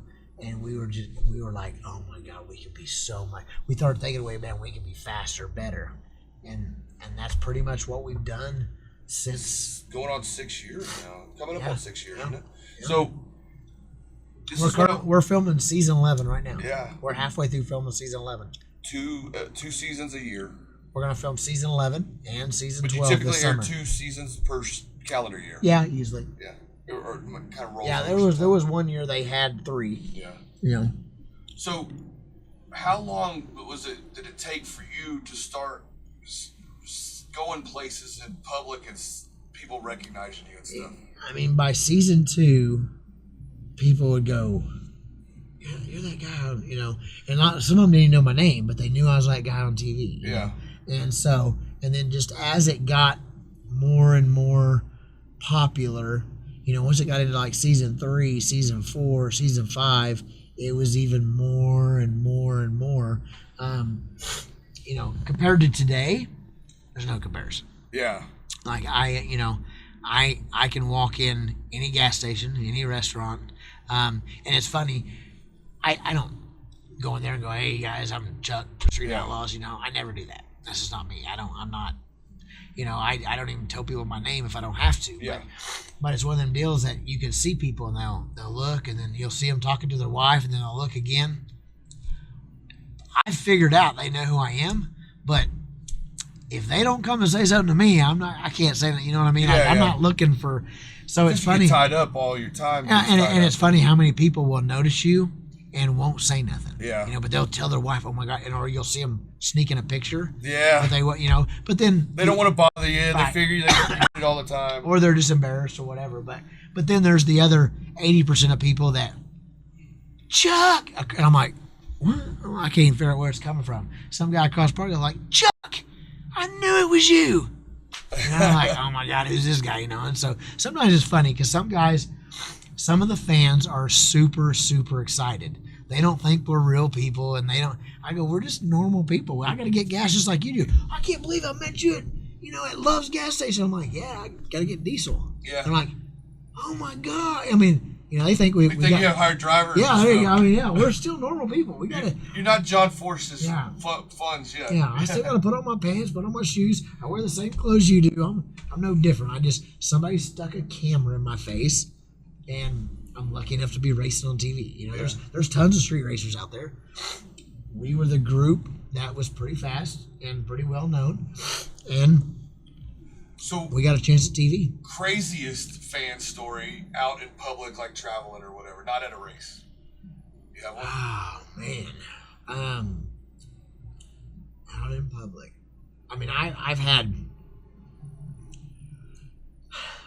women come up to me and actually cry. I mean, they were so excited, like they were crying, and I'm like, what's wrong with you? I'm like, I'm just a normal dude. I'm Chuck. I'm not even that good looking. You know what I mean? Like, so, but they're so. Some people get so distraught, like, I'm not. I mean, look, I'm nothing like Tom Cruise or anybody like that. Those guys are famous. I'm just a street racer.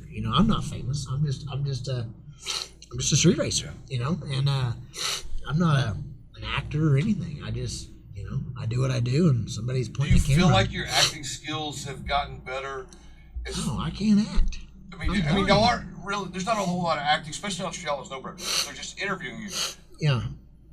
One of the big things is everybody noticed is that y'all have everybody's gotten better, and everybody that comes in new gets better with time with their interview skills. Well, and a lot of people are scared and they're embarrassed. They're nervous of the TV.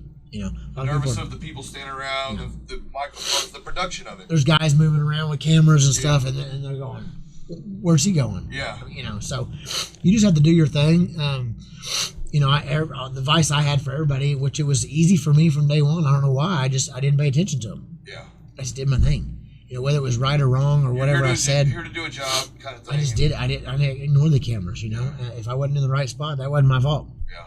I just did what I did, and we raced, and we went on, and we did it. So it was fairly easy for me. But even today, if they say, "Hey, you said this," and you really can't say that, so I need you to say it like this because you said this, and we can't say that on TV. And I'm like, "Oh, okay, yeah, I understand." So say it like this, and it takes me 10 tries. Oh, gotcha. Because that's not how I'd say it. Yeah. You know what I mean? So, it's not scripted. It's just the way I said it on TV. It's not politically correct. You know what I mean? Yeah.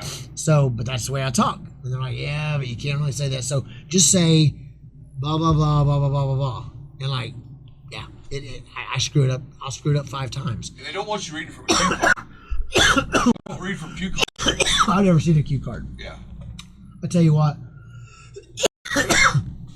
I got to go, lucky enough, to go to Hollywood. Me and Ryan went out to Hollywood a few months ago, and we got to do a little bit of filming out there, which you're going to see in June.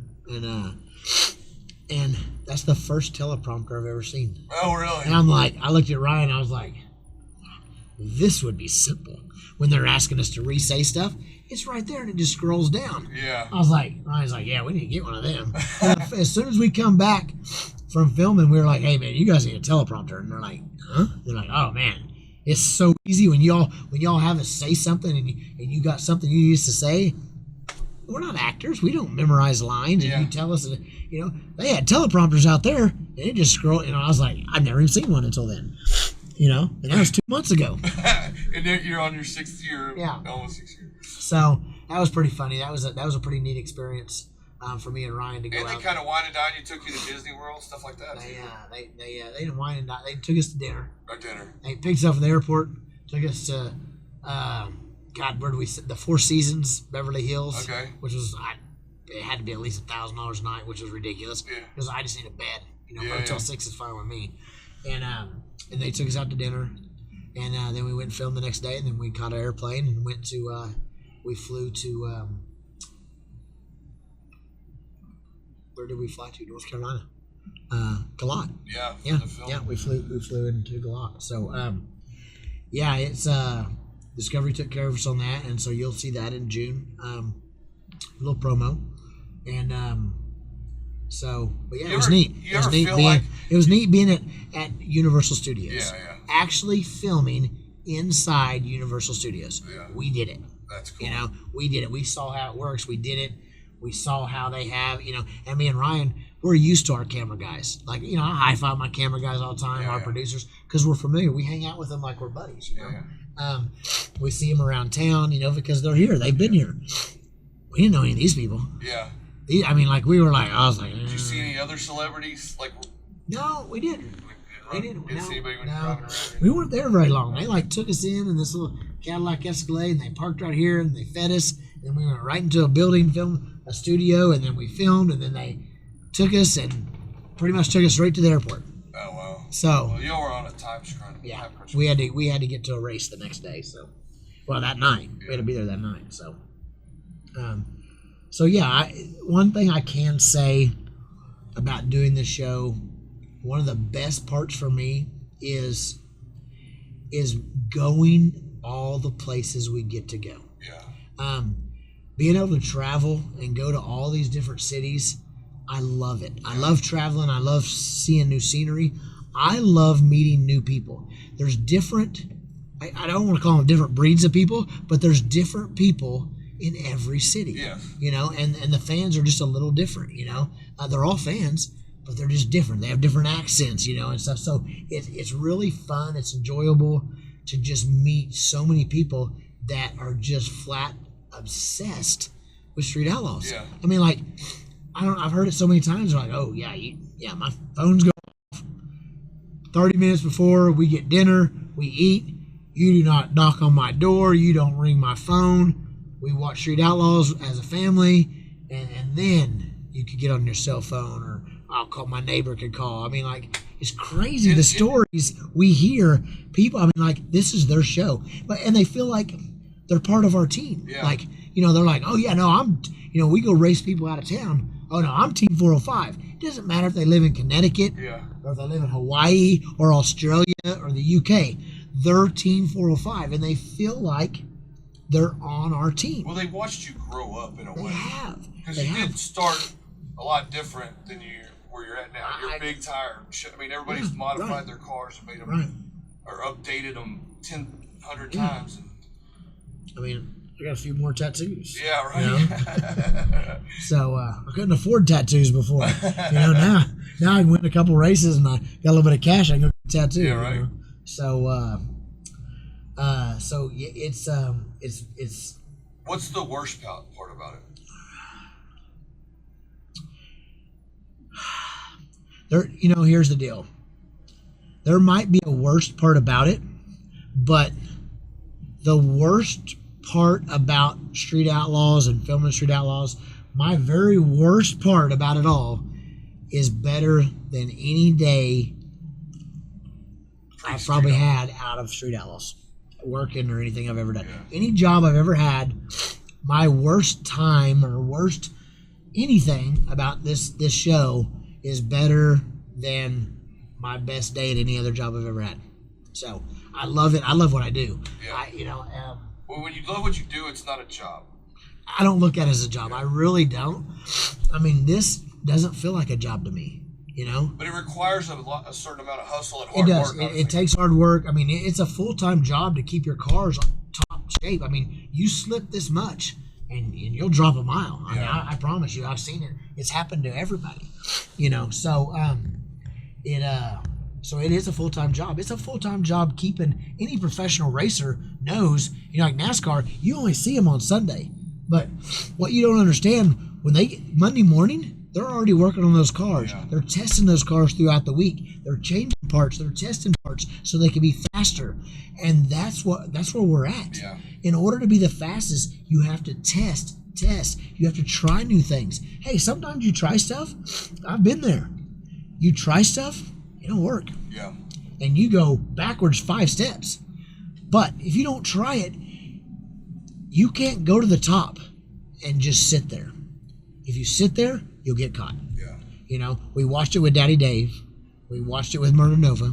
We've seen it with everybody on Street Outlaws. Oh, they're number 1, and they just sat there. Nobody could beat them. Then all of a sudden, everybody got caught. You had a long run up there too. And look what happened. I still tested. I still worked hard, but Ryan worked harder. Yeah. Ryan worked harder. Ryan tested more, and Ryan became number 1. I mean, he also found a sweet spot in his combination, his tune-up, his horsepower. It did, but that's part of testing. Yeah. You don't find that by accident. You find that by working hard, testing, and relying off data, relying off people helping you. It's a team effort, and that's how I got to number 1. Mike Duffy was there every single week helping me. Chris Bales was there every week helping me. Clint Downs came out there and helped me, and I got to number 1, and no one could touch me, And even the nights I slipped up, I still left number 1. You know what I mean? So I had a good run, and Ryan caught me on it, and so it's my job to prove to Ryan that I'm faster than him. So that's what I got to do. So that, season 11, I got to try new stuff. If it don't work, it's going to be ugly. Yeah. But if it works, I'm going to be the fastest. So, and that's what everybody has to do. Yeah. It's not just Ryan. It's Chief. It's Sean. It's Daddy Dave. It's Monza. I mean, look at the changes these guys are making. Daddy Dave's got a 481X now with a Pro Charger. And fuel injected. Monza's got a 481X with twin turbos. The cars are insane. Yeah. Murder Nova's got $100,000 500-inch small block. You know what I mean? It's a crazy small block. But it is small block. It is small block. So we push each other, and I honestly think I know you're gonna get people that's gonna argue with us, but I honestly think there's not 10 people in the world, in any city in the world, that's faster than us. On the street. There's not 10 people in any country, any city. I'm not talking about recruiting across your whole nation and saying you're all from one city. Yeah. I'm talking about 10 guys being from the same city. There's not another town on Mother Earth that's faster than us. Yeah. And Houston's got some fast guys. They do. Put them together. You're right. They do. I'm a huge Birdman fan. Yeah. And Birdman is a wicked fast guy. Kai Kelly is wicked fast. But go to Houston, get 10 guys together from Houston, and come see us. And it's probably not going to work out. Now, can you go get 10 guys from Texas, from the whole state of Texas? Maybe. Can you beat us? It hasn't happened, but could they? Possibly. There's a lot of fast guys in Texas. Yeah. But Texas is 5 times bigger. It's like a whole nother country. Yeah.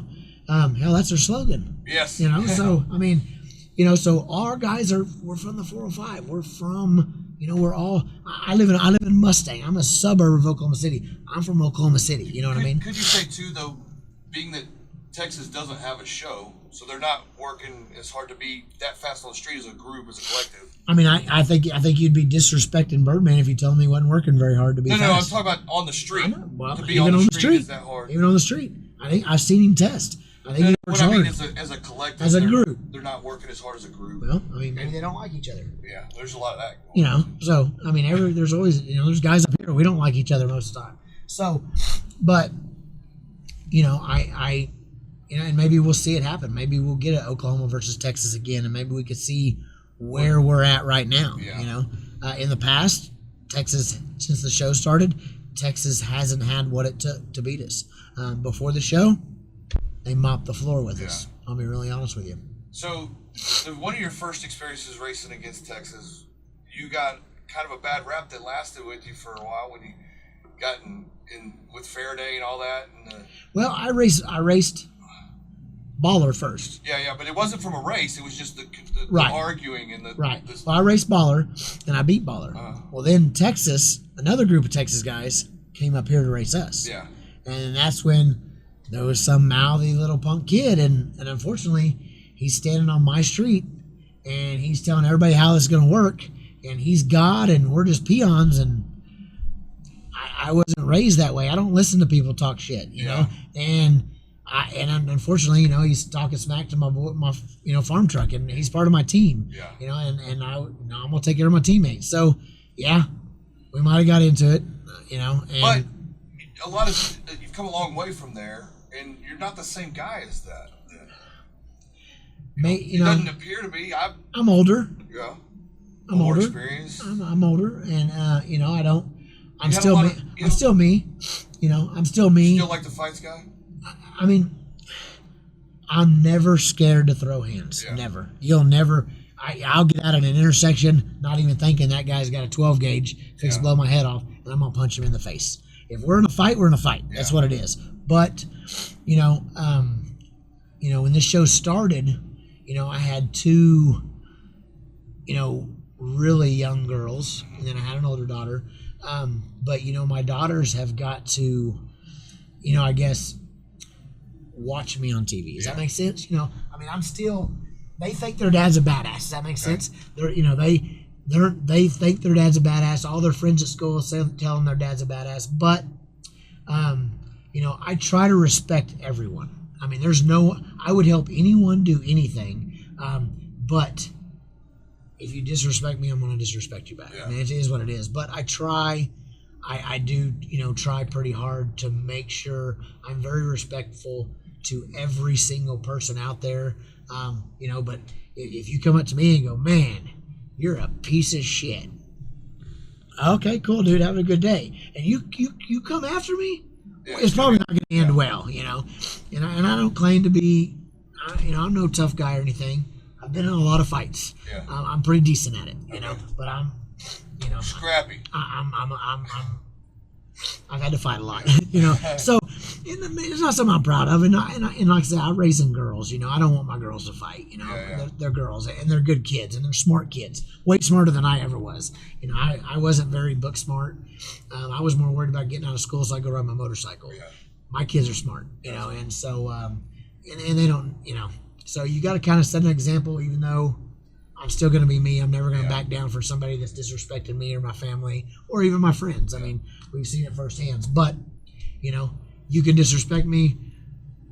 We can throw hands, whatever we're going to do. And I'll come help you mow your yard tomorrow if you ask me. You know what I mean? Like, I don't. You gotta hold a grudge. Yeah, I mean, if you want to hold a grudge against me, cool. I can hold a grudge against you for the rest of my life. But, if you want to shake hands and be friends and we want to go eat dinner, then let's go. Yeah. I can end it as fast as we can start it. So you and Ryan have had some pretty neat opportunities with the Street Outlaws, No Prep Kings, and the Mega Race. There's been a lot of talk of where's Chief going and all that stuff, and some of that you can't allude on because there's episodes to come up. But how is this? How did this come to pass where you got these opportunities to do the No Prep Kings thing? I don't think the opportunity for me to do No Prep Kings had anything to do with Chief. Yeah. And I honestly don't. And I think Chief will even be the first one to admit.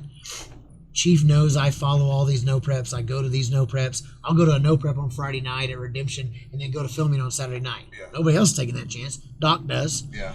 And I think, I think, if you not being biased, I think they chose the right person. I think I feel like I'm fair with the no prep guys. I know all the no prep guys. I've raced with them for years and years, and so it was nothing. I don't think it was anything that taken away from Chief at all. Chief is still, he is the leader of the 405.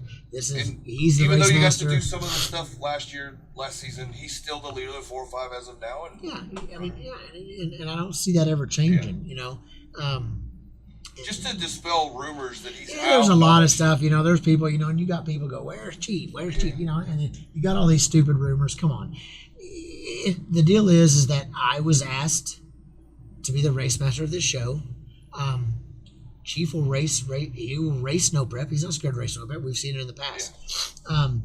He didn't feel like this was what he wanted to do. Yeah.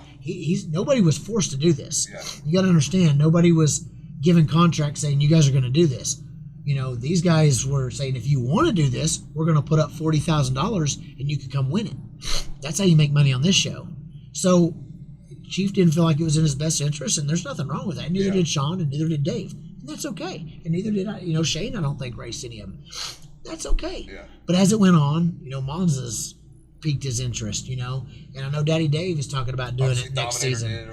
Dominator, so that's what I'm saying. It's like nobody was forced to do this. This was a show that, yes, you're invited if you want to come, and we're going to give $40,000 away to win, and you win the show, you get paid. Yeah. That's how it was, and so, yeah, it's nothing against, well, they're scared.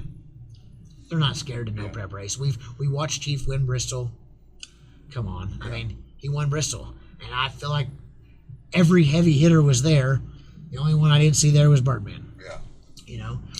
And so, and I think when we race Bristol this year, I think you'll see Birdman there. Yeah. So, so, yeah, I mean, anybody can start rumors. Yeah, yeah. But, the simple fact is that this was my choice to do this. It was Doc's choice. It was Birdman's choice. It was, the Texas guys, Mike Marilla. These guys were asked to do it. Yeah. If they said no, then okay, cool. They went to the next guy. Yeah. So these were well-known no prep racers that they asked to do it. So all of our guys were asked to do it. All 10 of our list was asked to do it. Some chose not to. Not because they were scared. Not because, they didn't feel like it was right for them at that time. Yeah. That's all it was. So we'll see what happens in season 2. Like I said, I know Daddy Dave's chomping at the bit. I know he wants to be in season 2. Well, he won Friday night at Redemption. He won it up. He won the class that I normally race in at Redemption on Friday night. The old Outlaw class. He won that. And then he runnered up to Old School Big Tire. Old School Big Tire. Yeah, there it is. And then runnered up to the Bird Brothers in the final. So it's a pretty good start for no prep. Yeah, right. I mean, you can't say, well, that's a fluke.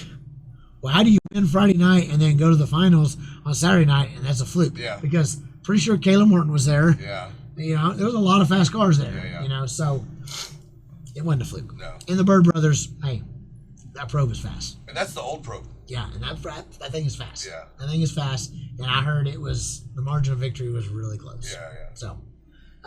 So we'll see what happens in season 2, and I look for it to be announced pretty quick. And things will be a little different. Season 1, obviously, learning curve. It's a learning curve. So you're gonna fix everything from season 1. I think you're gonna see us go to bigger tracks.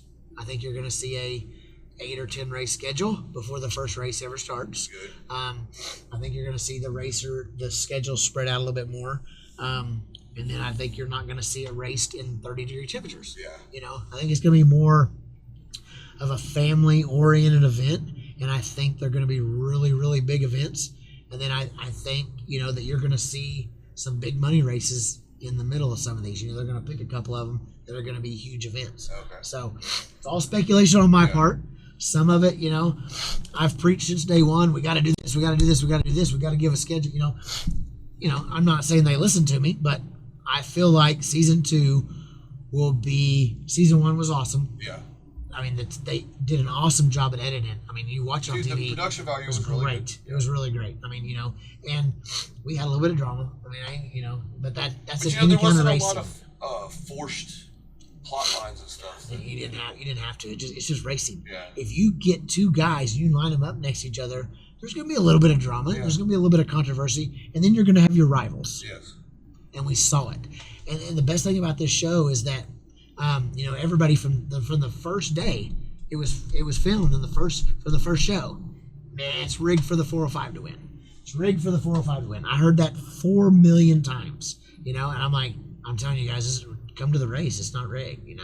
Come to the race. It's not rigged. And then for this show to go down to the last race to decide a winner, and then to go down to the last pass of the last race, and then everybody that was convinced that 405 was going to win it, it didn't happen. Yeah. Now, what do you got to say to those that are saying that decisions were made in y'all's favor along the way. I don't think. Okay, but I don't think they were made because they weren't made because they may have been made because it was the right decision. Yeah. It wasn't made because, well, he's from the 405, so we're going to give it to him. I think the decision, when we did this to make it unbiased, it wasn't going to be, the first rule on the deal, it says the race master has the final decision. Yeah. I'm like, sweet. I get the final say. Well, but to be fair, if we had a controversy, just like we saw at Bowling Green, what we decided to do was, if there's a controversy, we take the top 3 guys in points and the race master, and we decide how it should be handled. Like a board of directors. Like a board of directors. That's how we do it.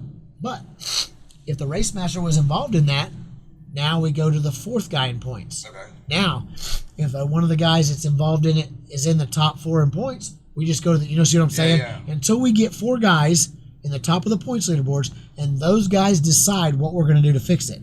It's not production. Yeah. It takes production out of it. It takes anybody bias out of it. It takes point. It's the points leaders, and so just like the Kai Kelly deal, I know a lot of people was like, well, that, he got screwed, blah, blah, blah. Well, the problem with the light was, the starter he was racing the tree. Yeah. So as soon as he saw color turning on, and boom, it did red lights of people, and it wasn't right. And it definitely wasn't right. And a few racers called it out. Jason Cantu called it out on me. Yeah.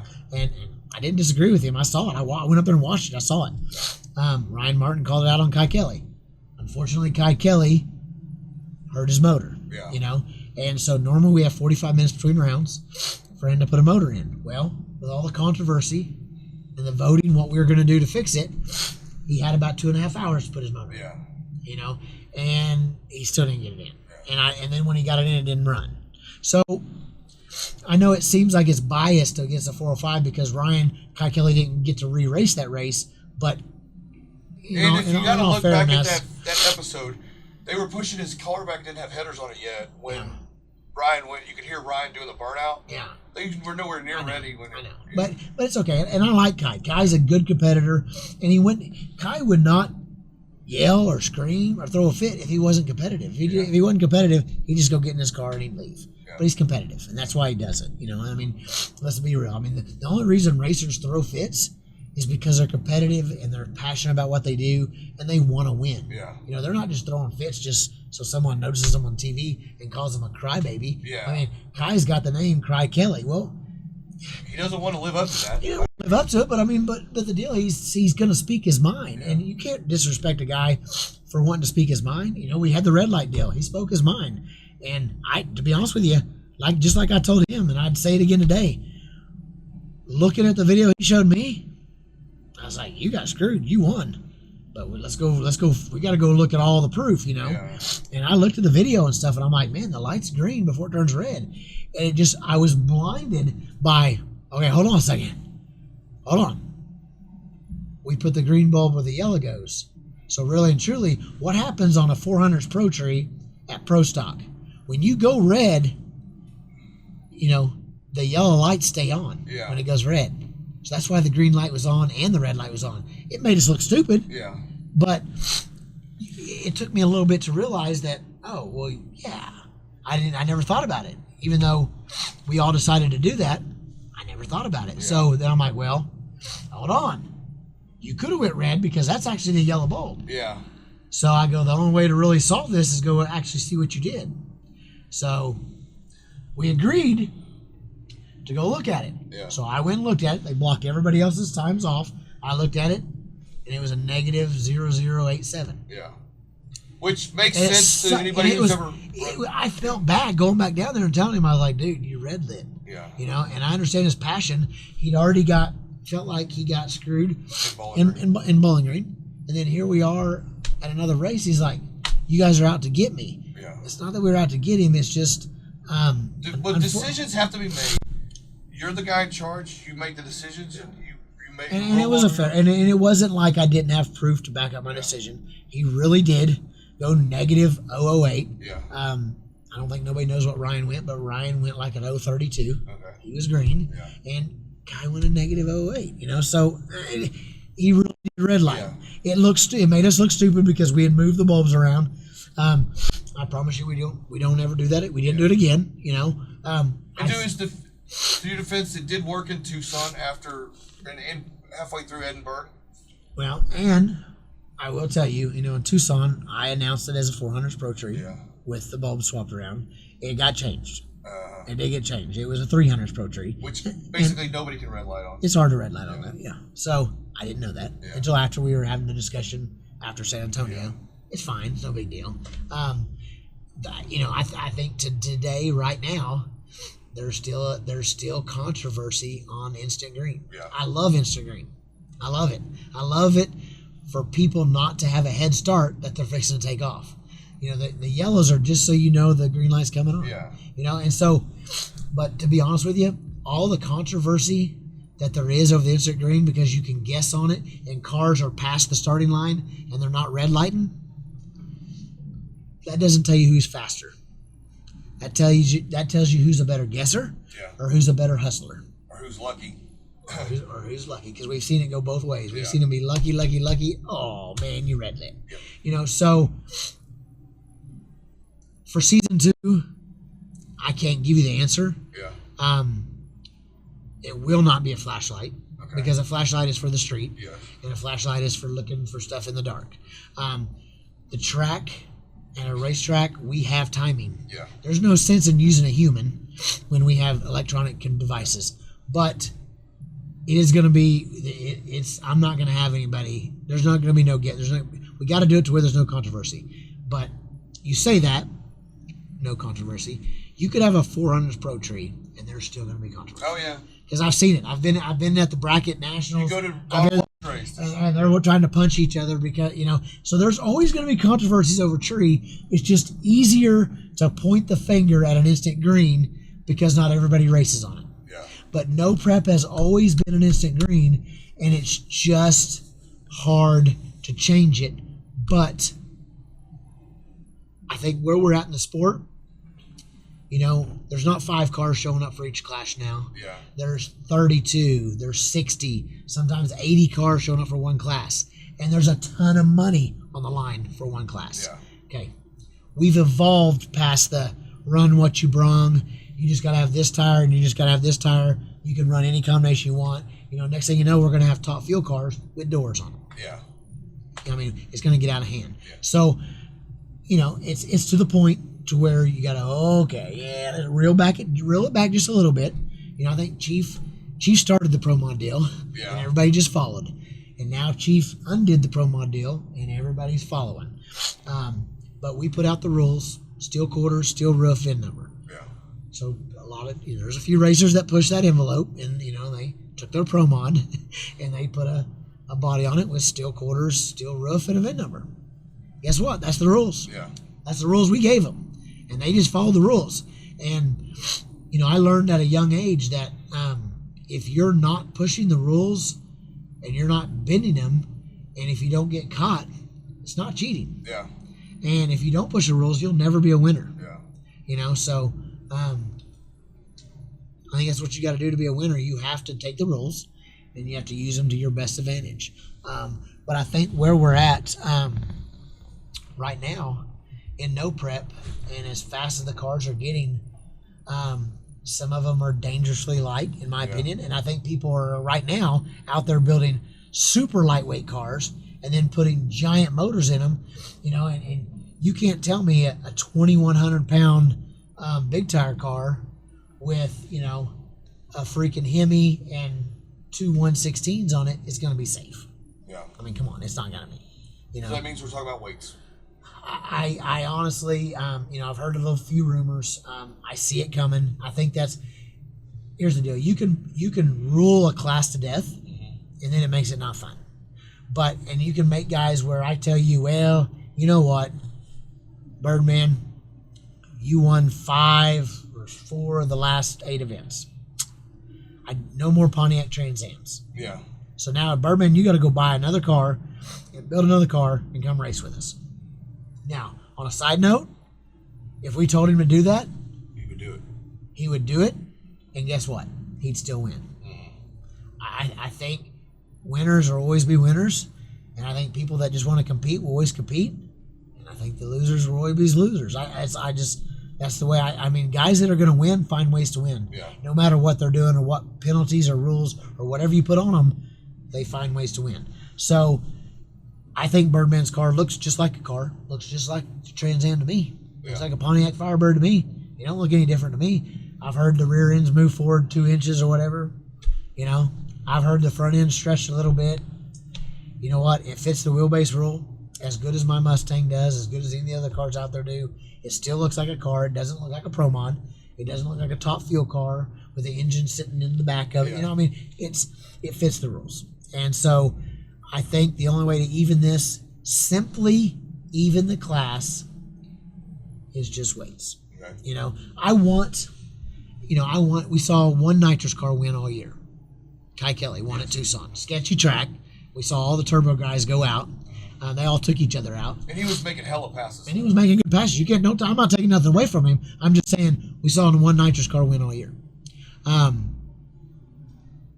think the nitrous cars, a turbo car shouldn't weigh the same as a nitrous car. Yeah. I think we're at that point. Yeah. You know, back when No Prep started, nobody cared. You just run what you brung. Yeah. But I think we're at that point to where I don't think we gotta specify turbos and we gotta specify all this different stuff. Yeah. You know what I mean? Like you don't want to nitpick stuff. Oh, well, you got 25.2 chassis, so you got to weigh this much. Yeah. But if you had a 25.3, I'd let you weigh this. You know, we're not doing that. I mean, look, you got a turbo big block, you're gonna weigh this much. Yeah. You got a turbo small block, you weigh this much. You got a big block nitrous car, you weigh this much. You know what I mean? It just needs to be pretty simple, and just try to even the field, because in the end, you might make 3 guys mad. Yeah. You know, but really and truly, in the end, you're going to make hundreds of fans happier to see side-by-side racing. You're going to see people when they can see Chuck 55 beat Birdman in the final No Prep Kings, and they ran side-by-side and he inched him out. You know, they got to see that, there's nitrous fans out there. They want to see the nitrous car win. And so you have to even it out. I mean, so I think weights is the simplest, best, easiest way to do it. Do I think everybody will think it's fair? No. Do I think it's going to be, I can tell you right now, as heavy as my car is, and I run a small block, I should be going, I would be like, hold on a second. Yeah. I would have to build a new car to take advantage of what I should have to weigh compared to Birdman and Ryan and Megalodon and those guys. I would have to build a new car. Well, but I don't have to. Yeah. I can just race it the way that I am. Yes, am I a little bit heavy? Yeah, it is what it is. When I go race Shannon's race, I only have to weigh like 2,550 or 2,600 pounds. Well, guess what? I can't get anywhere close to that. I enjoy myself. I race with what I got, and I try to beat the guy next to me, and I don't worry about he's lighter than me or whatever. But she's got the classes really close, and there's a lot of competition. Look at this weekend. Daddy Dave and the Bird brothers, the margin of victory was stupid. Yeah. They were side by side. That tells me she's doing the right thing. Yeah. So just big block Hemis need to weigh 4,000 pounds. What you telling me? Yeah. If twin turbo Hemis. If your name's Birdman, you're definitely going to have more weight than everybody else. Right. Yeah. And you have to pay an entry fee double what everybody else does. Right. And race your way in. Because I know you have the money. And race your way in. Yeah. We're going to make you make twice the passes everybody else has to do. Well, man, I appreciate it. It's been a lot longer than we planned, but it just rolled and it flowed, and I appreciate you coming on the first ever Unprepared Podcast, and I think it went pretty well. Yeah. I've only done one podcast in my life, and that was when, Chief and Sean show had me on there, and I did one podcast. I can't remember what happened. Maybe I don't know. I'm not sure. I did something stupid, I'm sure. That's the reason why they had me on there. So, anyway. Well, thanks, man. Appreciate you having me. I'm glad you enjoyed my house on wheels. Yeah, it's really nice. And you'll be seeing you in something new shortly. So, good luck in season 2. Okay, I hope. I know it'll be more successful than season 1 was. It's gonna be better. I really honestly don't think this is gonna be any different than Street Outlaws. What you're watching of the 405. We're in season 11 right now. We're gonna film season 12 later this summer, and I honestly think Street Outlaws, No Prep Kings could be the biggest show Discovery has ever had. Wow. And Street Outlaws, OKC is close, right? They're close. Real close. They're good. They're good. And that's up to us to keep it there. You know what I mean? So if we can keep getting along and keep the ratings up, then we'll be there. But I just, and I'm not trying to be biased. It's just my honest opinion. From what I hear from the fans and what I hear from people and track owners and everybody, sponsors and manufacturers, they love the No Prep Show. Yeah, that's awesome. And all it'll do is help people like Redemption and all the other races because they get to see it on TV. Then all of a sudden there's a Redemption race. It makes the casual fan want to go see it. There you go. And because I've met lots of people that's never been to a drag race ever, and they came to a No Prep race. So now they're drag race fans. They couldn't believe it how fast the cars were. They watch them on TV and they can't believe how fast they are. It's different in person. It is. So I think it's going to be a very successful show, and I hope that everybody's favorite racer is on there. Whether it's season 2 or season 3, and I, my goal is to bring, a season finale of 64 big tire cars in Las Vegas, Nevada. That would be my, I don't know if that'll happen in season 10 or season 5 or whatever it is, but if I had my way, I'd like to put up $100,000 or something. I'd like to see I'd like to see Discovery put up $100,000, 64 car field, and maybe a gold watch, something cool, like a gold ring or something. Something cool, and let's race for it in Vegas. You know what I mean? Very cool. So I have high hopes for the show, and I think it's going to do great. So thanks for having me, man. Thanks a lot, man. Bye. Appreciate it.